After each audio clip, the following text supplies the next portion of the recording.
હવે શા માટે સપનામાં આવો છો? હવે શા માટે સપનામાં આવો છો?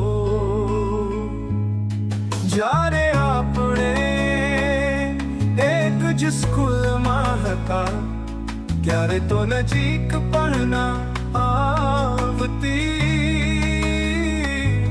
ત્યારે તો કશું બોલતી પણ ના હતી. હા, ત્યારે તો કશું બોલતી પણ ના હતી. હવે શા